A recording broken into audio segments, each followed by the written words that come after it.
Sir पोटराचं भाकले दुखतंय. कुठे दुखते हे दोन्ही पण ना, इकडे पण दुखते का? बघा मुलांनो, आज प्रॅक्टिस झालीये आणि स्ट्रेचिंग करताय मुलं. तर स्ट्रेचिंग करताना याचं काय होतं, आता याची रनिंग झाली, आज हिल वर्कआउट होता. रनिंग झाल्यानंतर हिल वर्कआउटला जास्त प्रेशर थाईज वरती आणि गाप्स वरतीच येतो. याच्या पोटराचा भाग जास्त पेन करतोय. होतं काय, जेव्हा स्ट्रेचिंग करतो ना, पहिली गोष्ट आहे हा शूज काढून टाकायचा. शूज काढून टाकायचा पूर्ण, काढून टाकलं शूज काढून टाकायचं पूर्ण. स्ट्रेचिंग करताना शूज घालून स्ट्रेचिंग करायचं नाही, पूर्ण रिलॅक्स करायची बॉडी. त्याच्यामुळे आपल्याला शूज काढून टाकायचं, सॉक्स काढायचं, शूज काढायचं.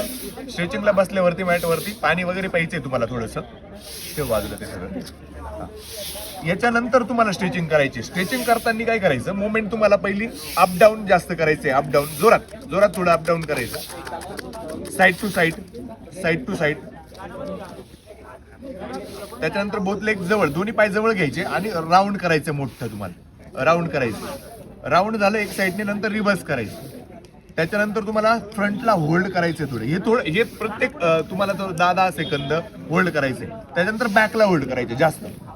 अगेन फ्रंट, असे 3 रेपिटेशन करायचे. त्याच्यानंतर तुम्हाला इन साईडला होल्ड करायचं, दोन्ही पाय जवळ घ्यायचे, बोथ हँड अप करायचे, अप आणि डाऊन जायचं. इथे पायाला पकडायचं आणि डोकं गुडघ्यावरती टेकवायचा प्रयत्न करायचा जास्तीत जास्त. बस या लेवलला होल्ड करायचे. याचे रेपिटेशन तुम्हाला जास्त करायचे, तेव्हा तुमचा कापसा पूर्ण रिलॅक्स होणार आहे. ओके, ठीक.